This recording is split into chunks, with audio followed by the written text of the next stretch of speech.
नमस्कार दोस्तों, solution with me में एक बार फिर आपका स्वागत है।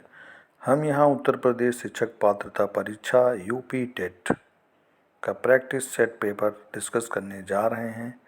आज का हमारा पहला क्वेश्चन है, जो अध्यापक अध्यापिका अपने विद्यार्थियों की त्रुटियों में सुधार करना चाहता है या चाहती है, उसके लिए निम्नलिखित में से कौन सा समुचित मार्ग है। तो इसमें देखना है कि हमारा कौन सा ऑप्शन सही हो जाएगा। इसमें हमारा ऑप्शन सही हो जाएगा, फर्स्ट ऑप्शन सही हो जाएगा, क्योंकि फर्स्ट ऑप्शन सही होगा क्योंकि अध्यापक या अध्यापिका का कार्य विद्यार्थियों को सही मार्ग का अनुसरण कराना है, क्योंकि कक्षा में की जाने वाली गलतियां विद्यार्थियों की शिक्षा प्रणाली एवं उनके सीखने के क्रम को प्रभावित करती हैं। किंतु अध्यापक या अध्यापिका यदि उन गलतियों में संशोधन करते हैं तो विद्यार्थियों के सीखने एवं आगे बढ़ने की क्षमता का विकास होगा। हमारा दूसरा क्वेश्चन है, निम्नलिखित में से कौन सा कौशल भावात्मक बुद्धि के संबंध में नहीं है। यहाँ पे 4 ऑप्शन दिए गए हैं। भावनाओं की आलोचना, कक्षा में सहपाठियों के साथ मैत्रीपूर्ण व्यवहार, भावनाओं के प्रति जागरूकता, भावनाओं का प्रबंधन। तो यहाँ हमारा ऑप्शन सही हो जाएगा,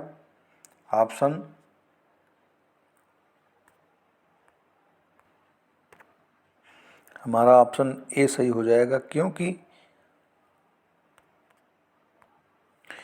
क्योंकि भावात्मक बुद्धि के प्रत्येक चरण में न केवल प्रबंधन एवं भावनाओं के प्रति जागरूकता की आवश्यकता होती है, बल्कि कक्षा के दौरान आपसी सहपाठिक अंतःक्रिया भी संपादित होती रहती है। किंतु भावनाओं की आलोचना करने वाला सर्वथा भावनात्मक तत्वों से हीन होगा और आलोचनात्मक बिंदुओं के अंतर्गत ही दिशा निर्देशित होगा। अब हमारा अगला क्वेश्चन है, निम्नलिखित में से कौन सा निरीक्षण हार्वर्ड गार्डनर के बहुबुद्धि सिद्धांत का समर्थन करता है।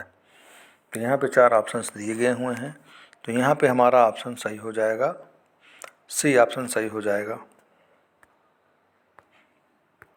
यहाँ पे हमारा ऑप्शन सही होगा सी, क्योंकि मस्तिष्क के एक भाग में हुई क्षति केवल किसी एक विशिष्ट योग्यता को प्रभावित करती है, न कि संपूर्ण को। क्योंकि बुद्धि के विविध सिद्धांतों के अंतर्गत हार्वर्ड गार्डनर बहुबुद्धि सिद्धांत के प्रतिपादक थे। तो बहुबुद्धि सिद्धांत के प्रतिपादक कौन थे? हार्वर्ड गार्डनर थे। हार्वर्ड गार्डनर, इनका क्या नाम था? हार्वर्ड गार्डनर था, जो बहुबुद्धि सिद्धांत के प्रतिपादक थे। उन्होंने ये माना कि बुद्धि का बहुआयामी होना निश्चित तौर पर संभव है। उनका ये मानना था कि मस्तिष्क के एक भाग में हुई क्षति केवल किसी एक विशिष्ट योग्यता को प्रभावित करती है, क्योंकि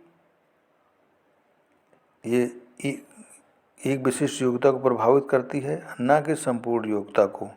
क्योंकि उनका मानना ये था कि बहुआयामी बुद्धि होने के कारण ही कुछ लोग कई प्रकार के कौशलों से निपुण होते हैं। इसलिए यहाँ पे बहुबुद्धि सिद्धांत के बारे में बताया गया है, और ये बहुबुद्धि सिद्धांत किसने दिया है? हार्वर्ड गार्डनर ने दिया है। अब हमारा अगला क्वेश्चन है, कक्षा में ध्यान न देने वाले बच्चों से व्यवहार करने के लिए कौन सा उपाय सर्वाधिक लाभकारी हो सकता है। तो यहाँ पे हमारा ऑप्शन सही हो जाएगा, ऑप्शन डी।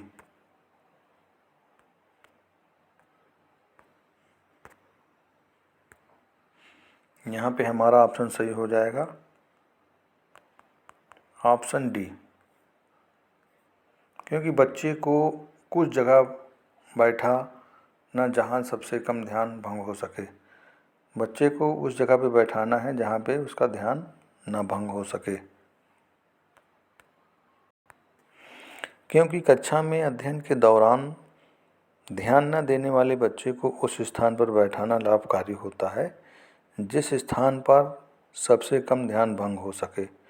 चूँकि इस बीमारी से ग्रसित बच्चा किसी भी बिंदु पर अपने ध्यान को केंद्रित करने में असमर्थ होता है।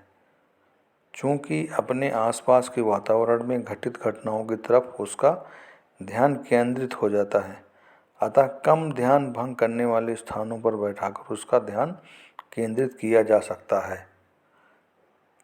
प्रश्न में ये कह रहा है कि कक्षा में ध्यान न देने वाले बच्चों से व्यवहार करने के लिए कौन सा उपाय सर्वाधिक उपयुक्त होगा। तो अगर इस तरह की एक्टिविटीज़ कराएंगे या इस तरह का कार्य करेंगे तो बच्चे का ध्यान भंग नहीं होगा। अब आइए देख लेते हैं अगला क्वेश्चन हमारा क्या है। भाषा विकास के संदर्भ में निम्नलिखित में से कौन सा क्षेत्र पियाजे के द्वारा कमतर आंका गया है। यहाँ पे जो है थोड़ा सा टाइपिंग एरर है। यहाँ पे देखेंगे आप लोग, ये जो है ये पियाजे लिखा हुआ, क्या पियाजे, पियाजे एक वैज्ञानिक थे, तो ये पियाजे लिखा हुआ है। यहाँ पे थोड़ा सा टाइपिंग एरर हो गया है। तो आइए देख लेते हैं, एक बार फिर क्वेश्चन सुन लेते हैं। भाषा विकास के संदर्भ में निम्नलिखित में से कौन सा क्षेत्र पियाजे द्वारा कमतर आंका गया है। यहाँ पे 4 ऑप्शंस दिए गए हुए हैं। अहम केंद्रित भाषा, विद्यार्थियों द्वारा संक्रियात्मक रचना, आनुवांशिकता, सामाजिक अंतःक्रिया। तो यहाँ हमारा ऑप्शन सही हो जाएगा, यहाँ हमारा ऑप्शन सही होगा ऑप्शन डी, सामाजिक अंतःक्रिया। क्योंकि पियाजे के द्वारा या पियाजे के अनुसार प्रत्येक बालक अनुभव को अर्थपूर्ण बनाने के लिए क्रियाशील होता है। वे यह जानने के लिए प्रयत्नशील होते हैं कि उनके विचार किसी से संबद्धतापूर्वक मेल खाते हैं या नहीं।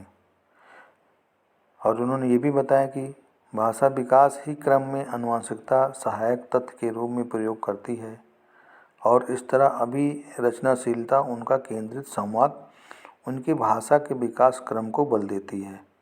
इनके माध्यम से उनमें अच्छी तरह से समस्या समाधान करने एवं निर्णय लेने की क्षमता का विकास होता है।